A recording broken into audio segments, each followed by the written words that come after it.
Warning. You're about to be distracted. Distractions. Distractories. Blessed risings, good afternoon or good evening, depending on where in the world you are tapping in from. You got to keep in mind that Keep It PE podcast is a global show. And today on this episode of B1 Distractions, we will be talking about Diddy accused of abusing 9-year-old boy and spiking drinks with horse tranquilizer as 120 victims come forward with shocking claims. So all y'all was scared?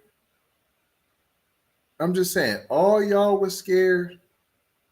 Every single one of y'all victims was scared on how powerful he was and what he would do. I didn't know I was the only one.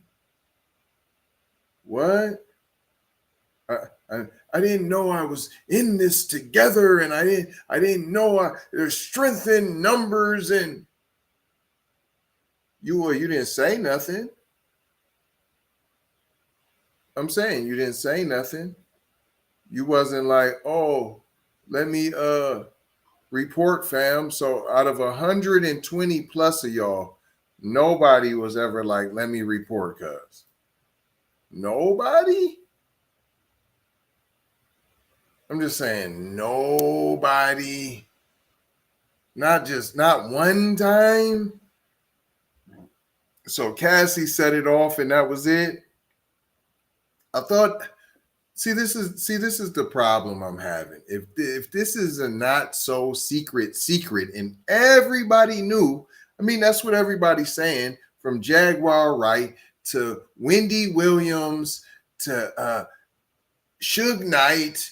Everybody knows that we all knew. Everybody complicit and they knew, and the Kardashians talked about buck naked parties. So everybody knew. I don't understand. So everybody knows about his parties, but now all of a sudden there's all these victims. How? When everybody knows about the freak-offs, the parties, the drugs, the videotape, everybody knows. This just sounds like a rave. It sounds like a rock and roll rager, right? It sounds like a frat party, right? I'm just saying a luxurious frat party. Now, that wasn't enough. Y'all was getting over that. Now we got to bring the kids because that's what we were standing on. Like, man, get out of here. Everything was all vague, like Tariq was saying. And I've been saying this. There's everybody it's factual. We seen the video of a boyfriend and girlfriend. Like, there's not domestic violence. There's not domestic abuse. Never. Right. Like we don't have women abusing men abusing women. I understand men are doing it more. I'm just saying. And don't be acting like I'm not saying there ain't no women beaters out here. But some of you women be nutting up and be acting to get cooked, P. And that's just what it is. You can't think you're going to run up still on me and then, I'm a woman, you better not. You can hit harder than me. Well, everybody keep their hands to themselves. How about that? In bombshell allegations, an additional 120 victims have come forward to accuse rapper Sean Diddy Combs of sex abuse over a span of 25 years, with several underage victims, including a 9-year-old among them. So you're 9-year-old, you're 9. I'm just saying you're 9 now, or you're saying you was 9 then? Because you're like a 9-year-old boy among them, like cuz is 9 now, which I'm highly doubt. So you must have been 9 years old then, allegedly. All right. Wow. 9-year-old among them. The claims were made by Texas lawyer Tony Buzbee, who announced he's representing 120 new victims who he believes have legitimate cases against the rapper turned media mogul. Wow. You know a gang of them is going to get dismissed. Everybody's coming out the woodwork. If you ever had a handshake with them, if you ever took a picture with them now, if I mean, anything. If you played with his kids, if you stayed the night once with his kids, if you had a play date with his kids, now everybody out there's gonna come out the woodwork. He sent me a text and it had a heart. He sent me a text and he was going by Love at the time, Brother Love at the time, and he said, "Love, Brother Love." That's what he said. Wow. So he got 120 new victims. 25 were underage when the alleged abuse happened between 1991 and as recently as this year, Buzbee revealed. The youngest victims were 9, 14, 15 when they were victimized, the high-profile lawyer announced at a press conference in Houston Tuesday. This individual, who was 9 years old at the time, was taken to an audition in New York City with Bad Boy Records, the attorney disclosed. This individual was sexually abused, allegedly by Sean Combs and several other people at the studio in the promise to both parents and to him himself of getting a record deal. So the parents let you do, hold on. This individual was sexually assaulted allegedly by Sean Combs and several other people at the studio in the promise to both his parents and to himself of getting a record deal. So your parents went along. If you just let us get some of that little boy pussy of yours, and parents will give him a record deal if you let us get. That don't even come on, man.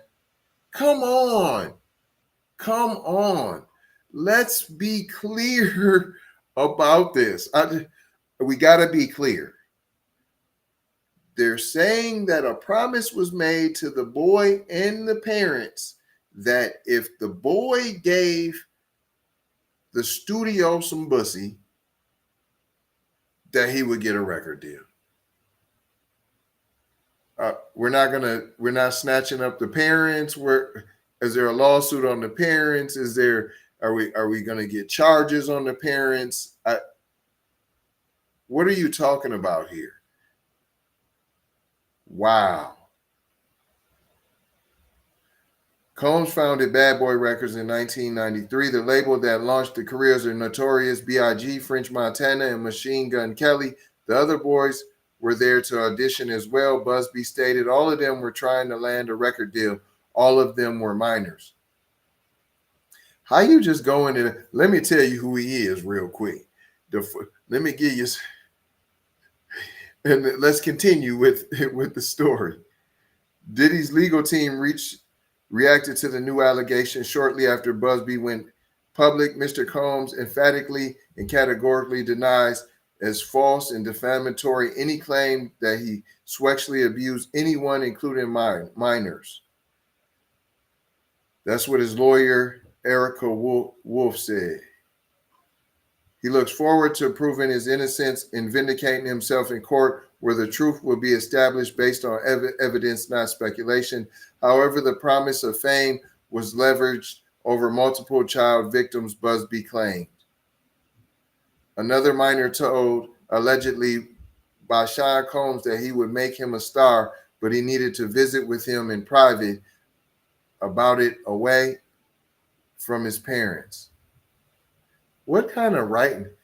I don't know what kind of writing be going on. Do we not spell check? Do we not do grammar? I mean, they got Grammarly. I mean, we got to do better, people. Okay, another minor told, allegedly by Sean Combs, that he would make him a star, but he needed to visit with him in private about it away from his parents. Okay, he needed to visit him and talk about it away from his parents, though. That don't sound fishy to you? We need to go talk away from your parents and finalize this business as a minor. Parents, that don't sound fishy to you?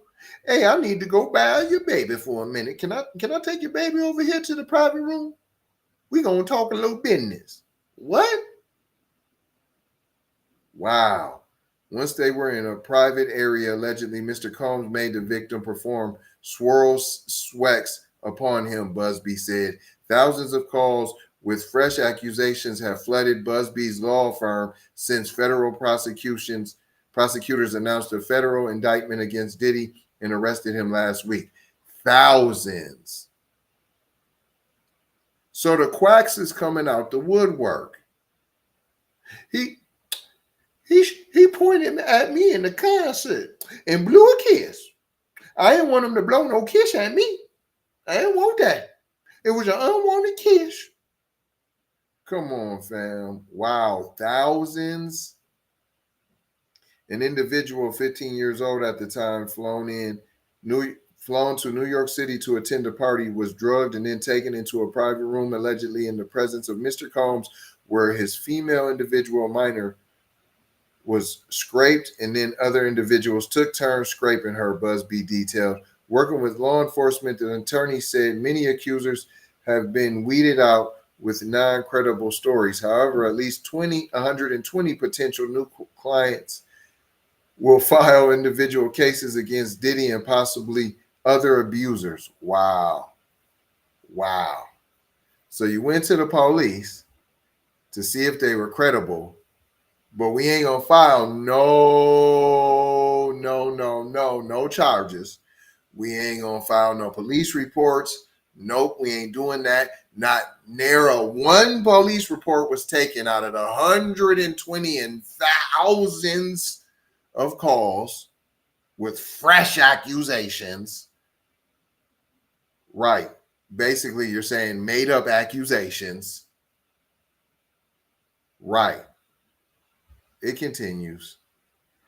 Many of the new victims had previously told law enforcement that they had been abused, including some who cooperated with the FBI. But nothing happened? So all 120, why you call them potential new clients then? However, at least 120 potential new victims. Potential. I thought they looked through them. They weeded them out. Working with law enforcement, the attorney said many accusers have been weeded out with non-credible stories. However, at least 120 potential new victims will file individual cases against Diddy and possibly other abusers. Right. Yeah, not charges. Civil suits to get your little beak wet. And you're saying they reported them. Many of the new victims had previously told law enforcement that they had been abused. So you're saying law enforcement did nothing? So you went and told them Sean Diddy Combs, Puff Daddy, fondled you, abused you, and they did nothing, to the point where some cooperated with FBI and still nothing. Oh, is this all part of why you're arresting them now? Is this part of the federal charges? You ain't mentioned no minors. Many have medical records that prove they had been raped or drugged, Buzbee added. How come then no charges? How come? So where's the police reports with Diddy's name? We heard about the Jane Doe who said so, but she said she went to the hospital. They asked her what was up. She said, "I'm not telling." What are you talking about? Then the one that had the cab driver, friend of the family, pick her up. He begs her to go to the hospital, takes her to the hospital. She don't want to get out the car. What is you talking about? Talking about they gonna kill her family. Why he still can't kill your family now? He still got the money. Well, I don't understand it.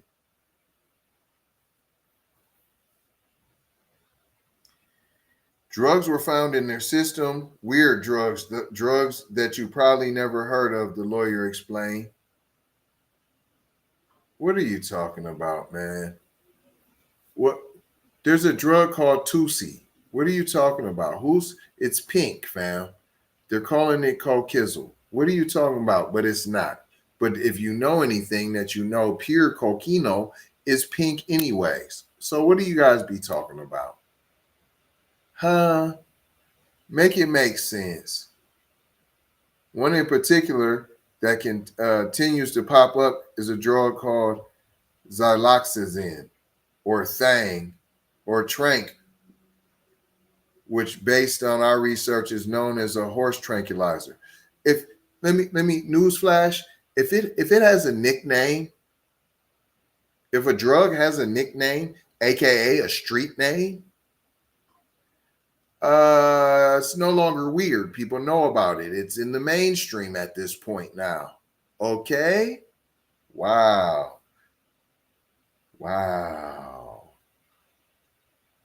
It continues. The alleged victims are scattered throughout the country, but many are in California, New York, Florida, and Georgia.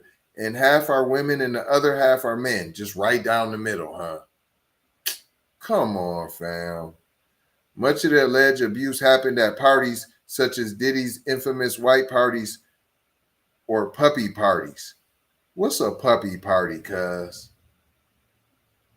What's a puppy party, cuz? We do know who was doing puppy parties. Hugh Hefner with real puppies. We already know this. This isn't even allegedly, right? If you go and do your research, if you look at our previous shows, we did it. We did it, right? We spoke about it multiple times. How fam had Hugh Hefner, Playboy Mansion. He was not in fact, he was bussy. Yeah. He had a gay lover, right? And he practiced bestiality with dogs, P. Boom. True story. So that's the real puppy parties, okay? One individual who was 22 years at the time, she was assaulted, said that the typical MO at one of these parties was that when you were handed a drink, and now we know that the drink is laced with something, that if you refused to drink it, you were kicked out of the party, Buzbee detailed.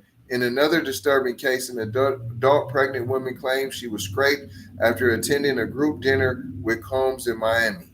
Wow. She wasn't drinking because she was pregnant, but whatever she drank at the table apparently was laced with something. So they just lacing the Kool-Aid, fam. So is this another Jesus juice like y'all try to say Michael Jackson was doing? Huh? Remember when they said that about Michael? Huh? Michael Jack? Y'all remember that? The Jesus juice, they try to say that? She blacked out and she woke up in the same bed again, allegedly with Mr. Combs in his mansion in Miami. Her vagina and her anus were torn and sore, and I could go on. And literally, you're sensing a theme here. A hotline number for other potential victims in bold red font are directly behind the attorney as he pleaded with the others to come forward. Wow. Here, let me show you all that. Wow.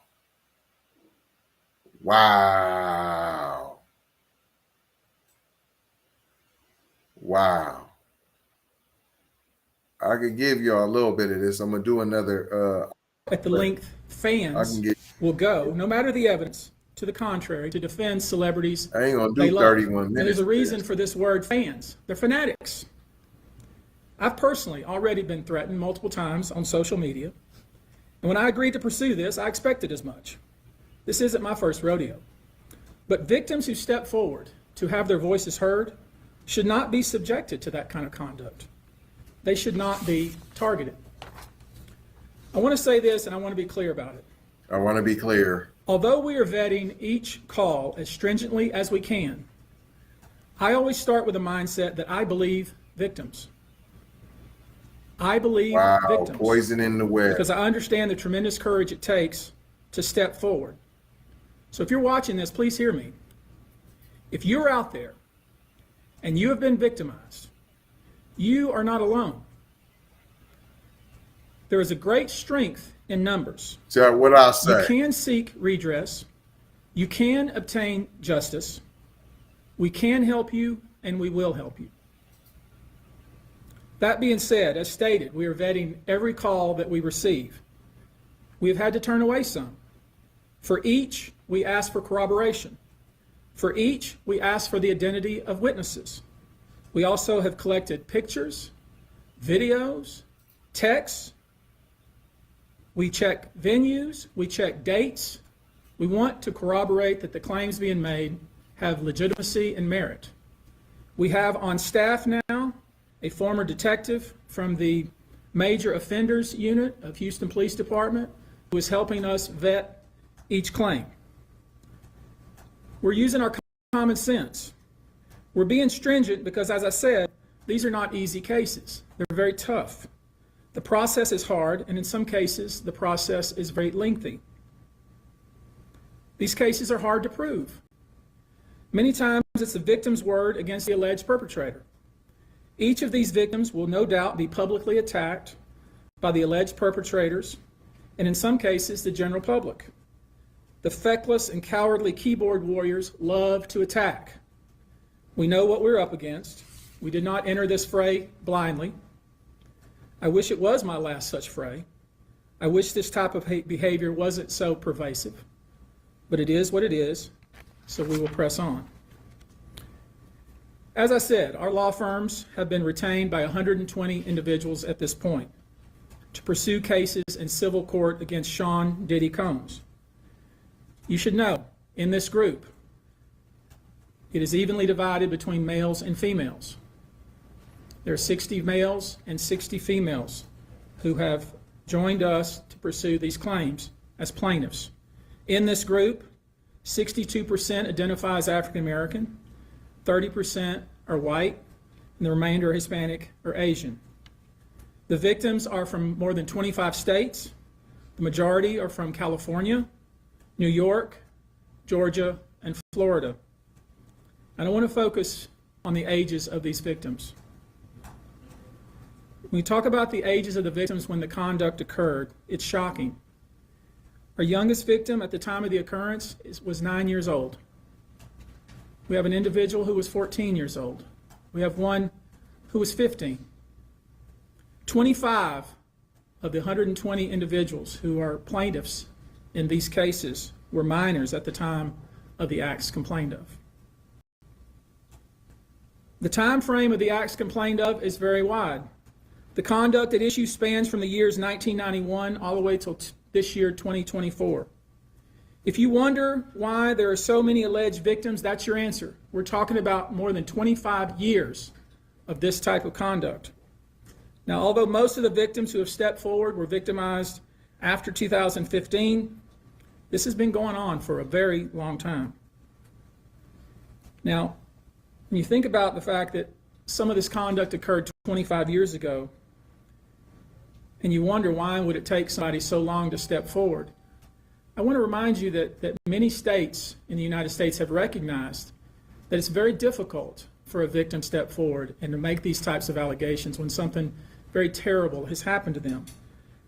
I'll use New York, the state of New York, as an example. The state of New York has specific statutes in place that revive claims that are even claims that would typically be not able to be brought, that it revives such claims and they can be brought even 25 to 30 years later. Because there's a recognition there in New York and California and other states that it's very difficult for a victim to come forward. And I would respectfully suggest the only reason many of these people are coming forward because they see other victims coming forward. And it gives them some comfort that, hey, I won't be the only one. And I expect more victims will come forward. You know, there's an old saying, it says, a lie has great speed, but truth has endurance. The acts complained of in these cases that we're going to file occurred primarily in New York, either Manhattan or the Hamptons, or occurred in California, primarily in Los Angeles, or in Florida, primarily in Miami. Most of these events and incidents occurred at parties, typically after parties, or album release parties, New Year's Eve parties, 4th of July parties, something they called a puppy party, the all-white party, although several of these events occurred at auditions. Many times, especially young people wanting to break into the industry, were coerced into this type of conduct. in the promise of being made a star, or in the promise of having Sean Combs listen to their tape or even let them read for Sean Combs. You should know that some of this behavior occurred at well-known venues in New York City. Some of this behavior occurred at private residences of people that we all know. Some of this behavior occurred at hotels that we're all familiar with. You should know that more than 55% of the victims filed reported this conduct to either the authorities, that is the police, or to hospitals. We're in the process of collecting with our team assistants medical records, reports that were made to the authorities, and I've already said that some of the individuals in this group did in fact talk to the FBI. You should know that several of the individuals, and when I say several, I mean many, who did in fact seek medical treatment were drug tested, and drugs were found in their system, weird drugs that you probably never heard of. One in particular that continues to pop up is a drug called xylazine, or Trank, which based on our research is known as a horse tranquilizer. Now, there's been a lot of reports that we're filing a class action. This is not a class action. Class action is when one or two people file a case on behalf of a group of people. That's not this. These cases will be individual cases. Each case will live and die on its own merit. These cases will be filed individually, one plaintiff against whoever the defendants were involved in the case. Each case may be filed in one venue like California, another case may be filed in New York. One case may sue just Sean Combs, but multiple other people. One case may sue a range of people. I would expect most, though, to be filed, as I said, in New York and Los Angeles. Now, I know this. Many of you came here thinking or hoping or perhaps believing that I may start naming names. Well, that day will come, but it won't be today. The day will come when we will name names other than Sean Combs, and there's a lot of names. It's a long list already. And of course, I already know who some of these individuals are, but because of the nature of this case, we're going to make damn sure that we're right before we do that. But the names that we're going to name, assuming that our investigators confirm and corroborate what we've been told, are names that will shock you. These are individual cases. There are indeed other perpetrators involved. They will be revealed when that particular individual case is ready to be filed. They already know who they are.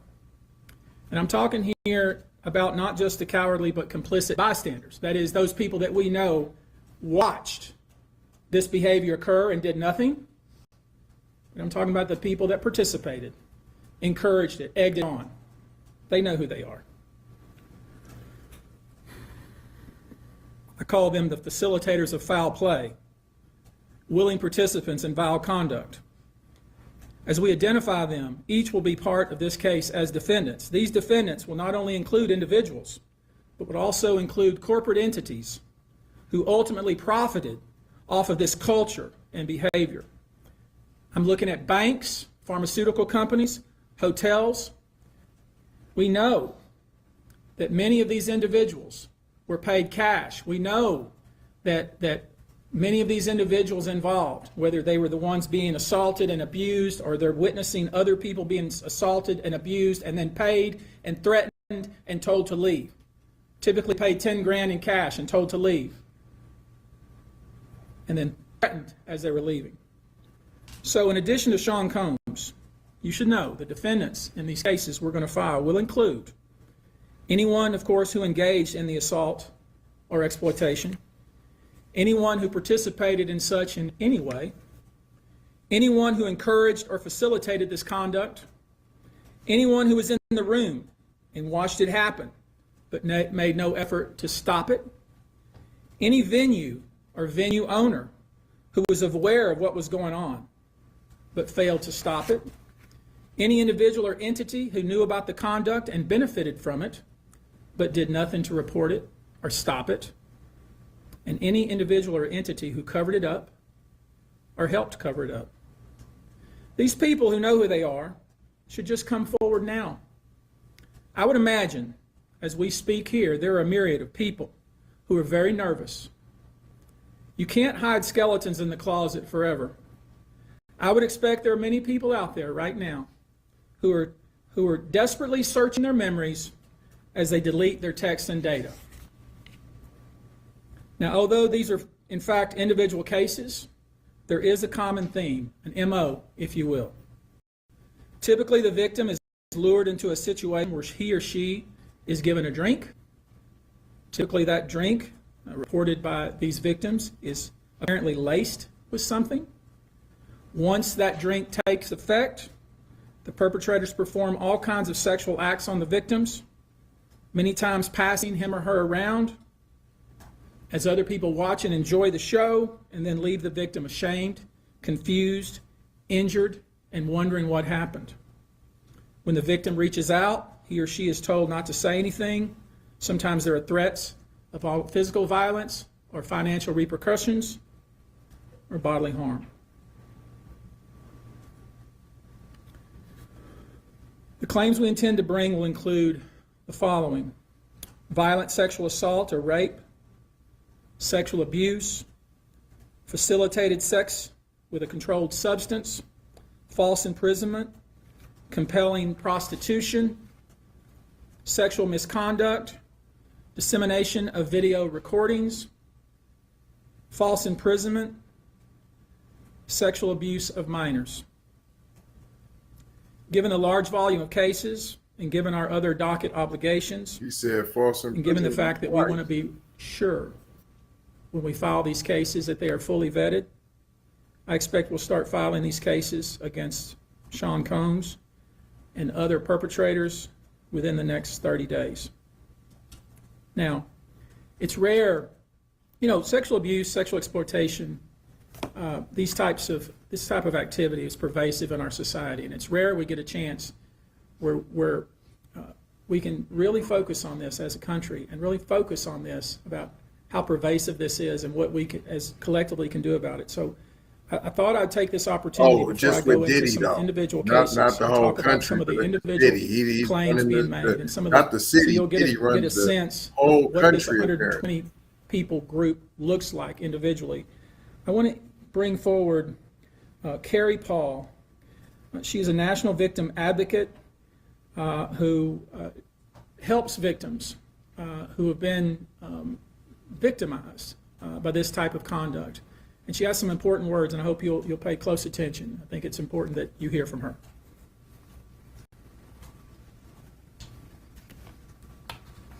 Hello, I'm Carrie Paul with the National Victim Advocate.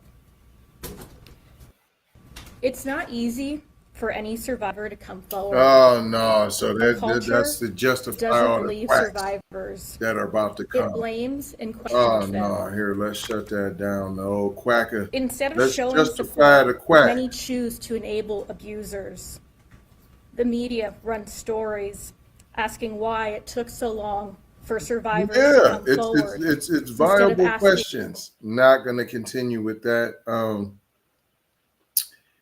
It's everything that I've been reporting, that I've been saying. Their playbook is at this point very obvious, because you should have left. You should have left, and when you was gone, you should have stayed gone. You see what Russell Simmons did. Once again, this ain't me caping for Diddy. I don't know if he's guilty or not, just like you don't. Just like you don't. I'm just from America, where I'm going to give you the benefit of the doubt. I'm going to give you reasonable doubt. I'm going to give you innocent until proven guilty. But I ain't going to hold you. I'm just going to mold you, fold you, and scold you about being off code. Going to leave you with 4 words, as we always do around this time. Subscribe for the vibe, like for the spike, comment your vomit, and share if you care, if you dare, to get Black empowerment everywhere. You can reach us on all of the platforms: Apple, Spotify, YouTube, Twitter, Instagram, TikTok, Snapchat, Facebook. Come and take a look. You might get hooked, but don't get shook by the imposter Keep It P podcasts that are out there. Yes, the vultures are out there.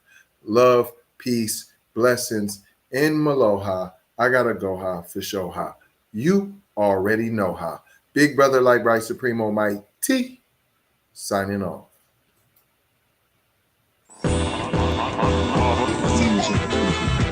Warning. You're about to be distracted. Distractions. Distractories. Distractolozo. Dis on a swanted side of the game. Distract upon. Super distraction. Grand distraction. The ultimate distraction.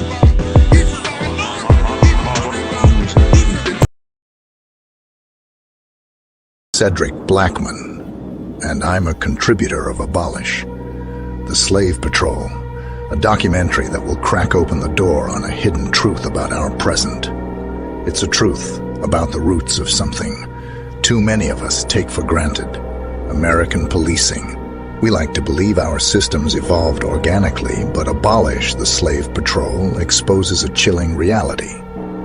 It shines a light on the dark history of slave patrols and those brutal armed groups formed centuries ago to enforce slavery and